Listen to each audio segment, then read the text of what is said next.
Hello, everyone. This is Charles with my C and Maya, and I'm here with Ella Balasa, a patient advocate that I recently met thanks to my awesome network and community of patient advocates. I didn't know that the patient advocates are so well connected and helping each other and praising each other, which is really awesome. Ella, welcome. Welcome to Trials with Maya Z, and I would love to hear more about yourself. Yeah, thanks, Maya, for having me, and thanks for reaching out and making this connection. It's been a pleasure to get to know you over the last couple of weeks. But my name is Ella Balasa. I am a patient advocate based in the US who has cystic fibrosis, which is a rare genetic lung disease. It is a multi-organ affecting disease, but primarily affects the lungs, and it causes a buildup of thick mucus that leads to ultimately lung deterioration. And over the course of my life, I've had to receive a lot of countless intravenous antibiotic courses, many hospitalizations, and through these experiences have really learned the value of what it means to self-advocate for myself in the healthcare setting. And now more recently, how to be a voice for not just myself, but also on behalf of the rare disease and more broadly patient communities globally. And so I now advocate to bring patient voices throughout drug development as early in the process as possible so that patient perspectives and voices are heard and are considered when developing treatments and solutions to improve health in people's lives. Thank you, Ella. When we met first, you mentioned that you are consulting different companies on how they are to strategize their clinical trials, how they can to make them more aligned with clinical with patients. I wonder what is your experience with like advising these companies? Have you been doing only directly to sponsors, but also working with CROs? Is there any difference? And what's the overall experience? Like, can you share with us? So I have a wide array of information of experience. Initially, I started working with CF specific nonprofit groups, but that quickly Mhm. evolved. So initially, it was just helping to create patient facing materials, sit on a number of advisory boards where the patient perspective is considered in what areas to fund research in and what are some considerations about clinical trial participation from a patient perspective. But and this included a number of like focus groups and such. But as that has evolved and as I've gained more experience about and interacting with the healthcare industry as a whole, I've now taken on roles as a consultant independently with a number of startup companies as well who Hmm. are delivering solutions for the management of a clinical trial from the patient facing softwares, things that help, where patients can do patient reported outcome measures via apps and things. So I've been involved in a number of projects on that front. I've also worked with some CROs and some smaller biotech companies and helping them to build relationships with certain patient populations, specifically in the rare disease arena, Yeah. as that's where I have most experience.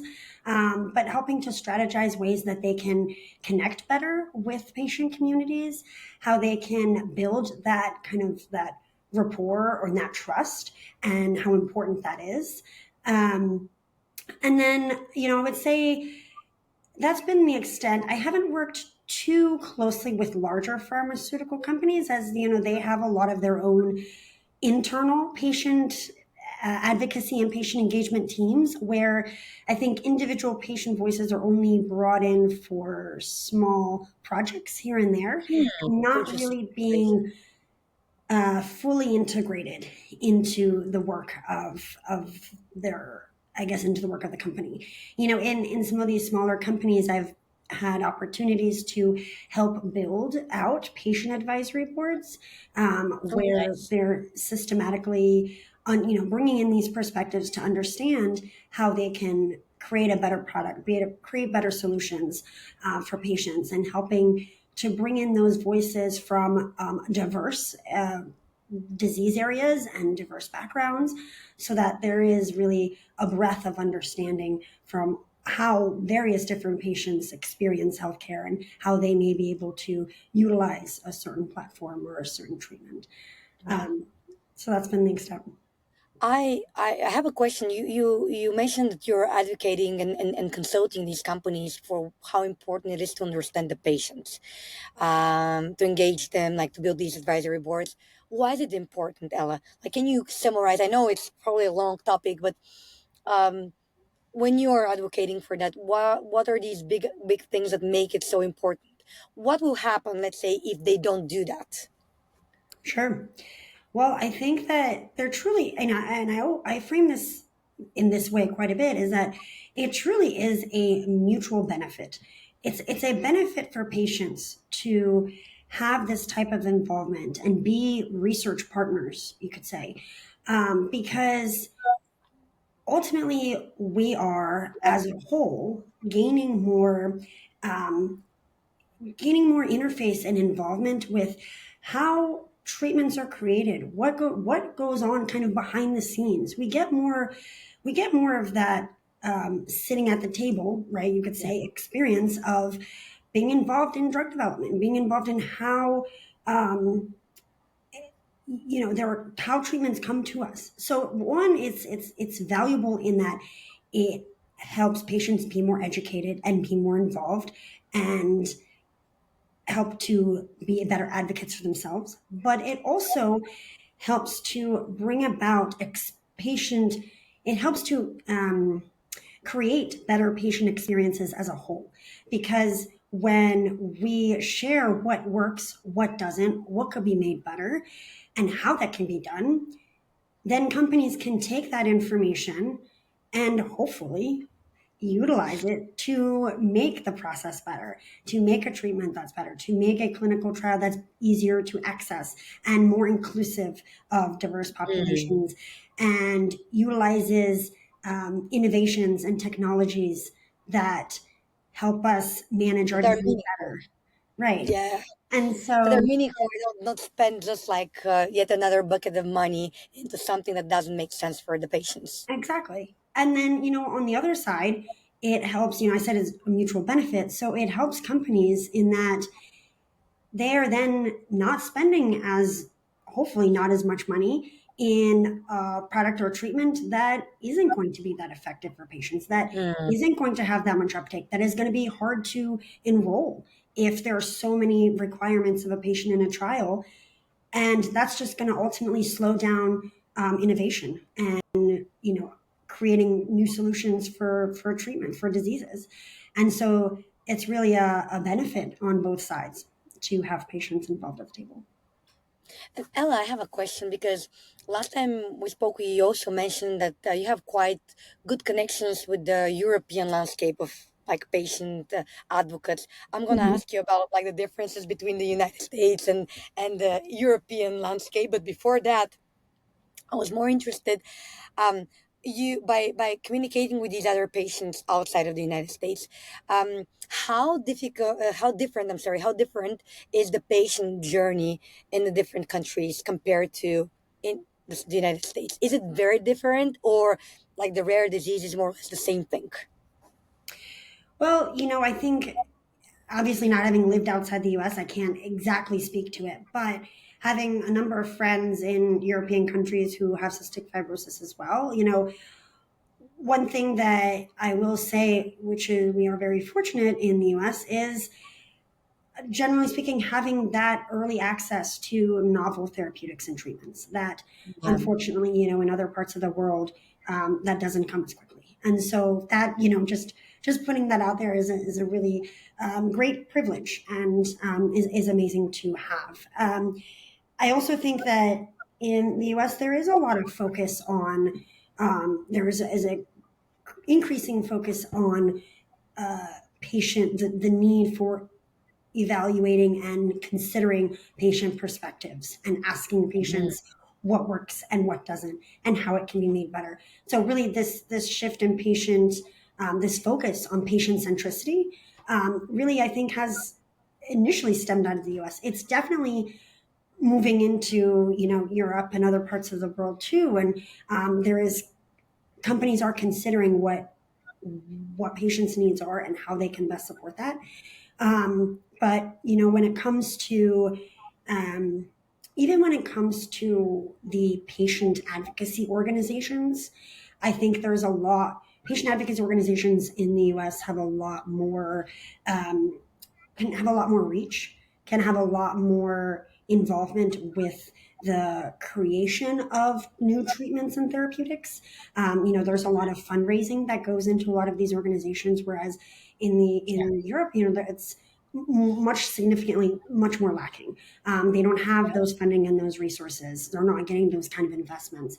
They're not really being able to have any sort of pull or pull and push with what kind of innovations should be researched and where and having that voice of the patient and where there might be, that there's no money to put forth. Here in the US, a lot of patient organizations can put that money forth to specific investors or to companies to research various areas. Where does this difference come from, Ellen? Like where does, for example, why patient advocacy groups in, and sometimes they're not only advocacy, but they're like huge research Mhm. like foundations. Why do they have the money, and in Europe, like they don't have the money? Do you have any observations, or not really? I'm not certain, but I just don't know if it's the culture of that Hmm. hasn't evolved like that. That's just not been the way that it's been set up, or the way that organizations and businesses have been run, or that it's not really thought to be, or previously maybe there hasn't been thought to be a value in that. I'm not entirely sure, but I think given that here in the US, there's this opportunity for a lot of different organizations, a lot of different kinds of companies to kind of take hold and find and have those connections. Um, I guess I'm not quite sure. I don't really have an answer, Yeah, yeah. but it's actually something that I'm interested to understand more about too. Yeah, well, I will definitely make sure to interview more people on the European. Like I actually Yeah. already did, but from a different lens. But like you and I, we discussed that we both know you, Patty, as the Hmm. Patients Academy in Europe. Actually, it's very interesting because I never found this like a similar institution in the United States, where you have an institution that is like funded by, let's say, like governments and so on and so forth, that actually prepares patients to become patient advocates. It trains them, it Sure. certifies them, which is really great. Hmm. That's what Pati does. But at the same time, like you said, in Europe, one of the hurdles that I've seen is that there is not an easy way to become a patient advocate professionally. I mean that there are not that many opportunities, like you mentioned, Right. and I wonder, is it because companies think that when they ask the U.S.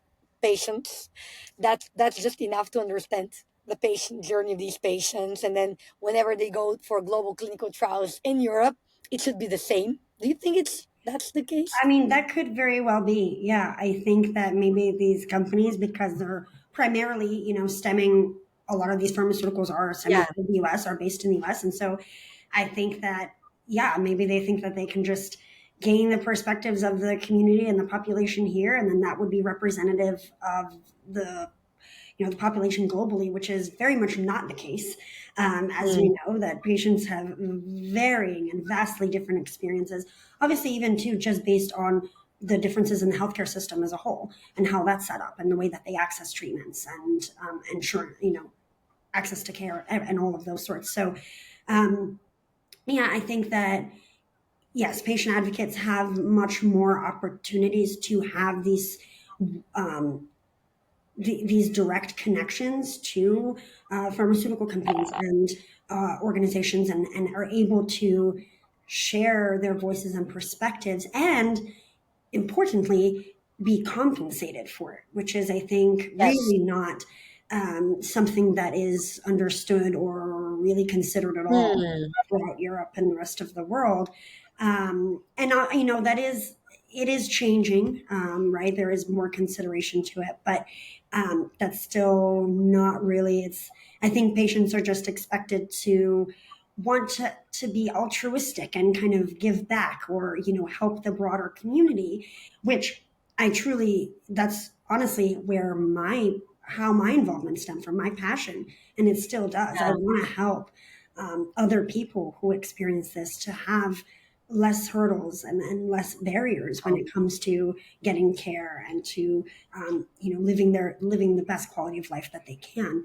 But at the same time, when when you become, I think, to a level that I have, where it's a level of professionalism that you're not going to find in the general population, I think that's where it requires, there needs to be a fair measure of compensation. compensation for that. Yeah. And at the end of the day, Ella, in order to become so professional and be helpful to the companies, you have to spend a pretty Time. good amount of time on trying, perfecting, reading. It's a mini, like, university education. And maybe it's not even a mini, if you ask me, because for years I do have a friend with cystic fibrosis as well. She went through a lung transplantation, and like, Mhm. yeah, that helped her, and like she's now healthy. But I know for how many years she and her family struggled. So it's like not mini education, but it's like several lives of education, because you literally every single minute of your life you're going through that. And then once you also get connected to other people from your community, then you learn about exactly the fact that the access to, like, the standard of care access is way, like, very different. People are going through different um experiences, and so on and so forth. So at the end of the day, also you have to pay your bills. Like, Right. everyone, like, should pay their bills. So if you want to continue doing this work professionally, then you need to have a, like, some sort of a compensation, so that at the end of the day you can continue doing that. Otherwise you can't sustain that. That's right. And, hefty bills at that, especially for patients in the US with the cost of Yes. healthcare and such. So, Yes. That's actually, that's very, like, very to the point, Ella. I recently found out that a huge part of Americans are excluded from clinical trials, exactly because of the financial constraints and the way, like, the trial reimbursement is taxated. mm, So actually turned out that for you to join a clinical trial, if you're in the States, you actually have to be financially sustainable and definitely not be on welfare. Otherwise it's almost impossible. But even if you have some income, even then it's quite challenging for families to ensure that the patient can actually go and participate in a clinical trial. right. I have a question, Nella. You mentioned that you're advising like different companies, and you're telling them about the patient journey, but also concerning them on the patient facing materials. I wonder how open they are to listen to your feedback, how open they are to adapt and change. hmm So it definitely varies. I think that for the most part, I have not been involved in any, I guess, clinical trial development earlier than once a protocol is already established. And then I'm Oh. reviewing a protocol and giving feedback. And sometimes some of that is implemented. Sometimes I've never received feedback on whether it's implemented or not. And so I would say that's in a large part in the clinical research space. That's as early as I've been involved. When it comes to and my belief is that this should obviously happen a lot sooner. But just going back to the whole conversation that we've just had of why that's important, and really, I think that. But that being said, it does vary based on what type of company I'm working with and how interested they're in. So it's interested in gaining this patient input. When it comes to smaller, more like vendors and other kind of solution providers, Mhm. that kind of are either companies that are used by sponsors to support the clinical trial experience, or be involved in clinical research in some capacity, they're increasingly seeing the need for bringing in these patient voices to be on advisory boards or consult independently, and give feedback on certain aspects of their products and their solutions. But and so as a whole, I will say it is shifting. We are, patients are increasingly being involved and consulted with. But I think larger pharma companies, as I said before, they have their internal teams.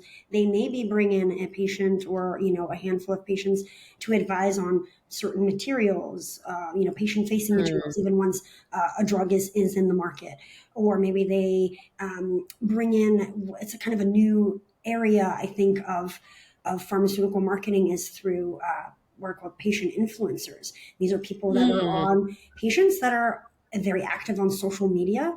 They have a large following. And so companies are starting to partner with these individuals, but that's still not, that is not patient involved in research and Yeah. really ideating on how to improve the process and experience. Another area where I think that there is, we've talked a lot about the clinical research and the clinical trial space, and how I would say companies are starting to really consider patients in this realm.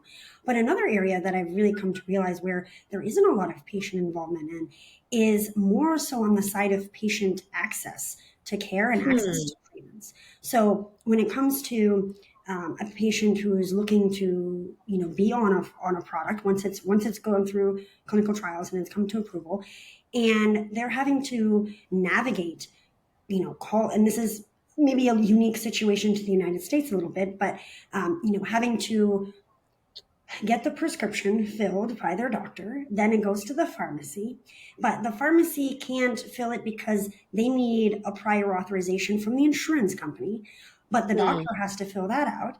And so there is this convoluted mix Back of, and of forth. back and forth of various stakeholders and individuals that have to be a part of providing a patient access to a treatment that then ends up being the patient has having, or they get a denial from the insurance company, and then the patient is having to call the doctor and call the pharmacy and call the insurance and understand why this is happening and figure out a solution.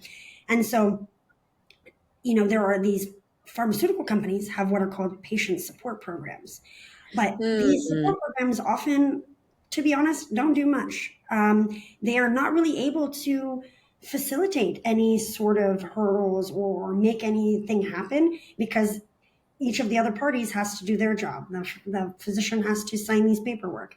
They have to send it over to the pharmacy. So it's like, it's that this is an area where if we want to really talk about reducing patient burdens too, this is a significant burden. These are significant burdens on the U.S. patient population in trying to navigate access to drugs or access to care in the hospital setting too, and dealing with insurances. And Yeah. so, Yeah. yeah, I'd say that, It's, as a part of this too, we forget, and I certainly forget about this too, but that insurance companies are part of this in the US. In the U.S., they're part of this conversation that they should be, but they're not really involved at all. And there's sort of this like outlier that doesn't think they need to be patient centric or support the patients in any way.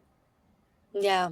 Actually, that's a great point, Ella. Thank you so much for sharing. To be honest, it's not very different outside of the United States to my knowledge.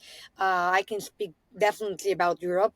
The only caveat is that the ultimate insurer is the government, which makes it even harder, but at the same time more centralized. Hmm, The hmm. government wants to improve the access. Like, for example, in Europe, you have these situations where the doctor wants to prescribe you this drug because they believe it will have much better effect on your Hmm.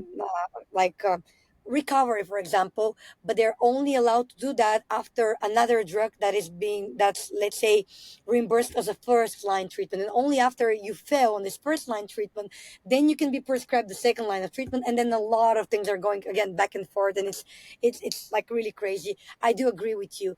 The patient journey and understanding this patient journey, how the standard of care defines that, how the healthcare system defines this patient journey, which are these bottlenecks, are not only for clinical trials, it's for the entire healthcare. Right. Uh, Right. Payers, insurance companies, like all sorts of vendors and so on and so forth. And I do agree we need more people like you who like are doing for the sake, like doing that for the sake of helping others.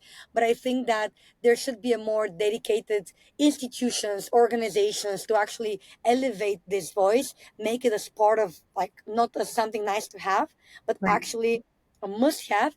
And once again, what you said, bringing a patient after you finalize the protocol is probably the worst, like, decision you can make, because on one side you did so much work on finalizing this protocol, Right. and at the same time you're getting someone to give you feedback, hoping that they won't give you actually feedback so that you don't have to fix it. No, because So then you either amendments. don't do anything, and then you go through amendments, which happens with 45% of clinical trials, or you just have to go back and redo all, not all, but a huge part of the work that you're doing.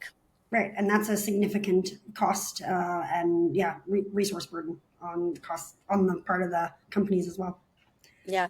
Ella, thank you so much for spending your time with me, sharing your insights. Hopefully, like, in like some time, we'll have another conversation, and then you give us even more positive news, also with more impact on the patient support programs. So cross fingers for you, and thank you for the things you're doing. Thank you, and thanks for this opportunity. It's always a pleasure to talk to you.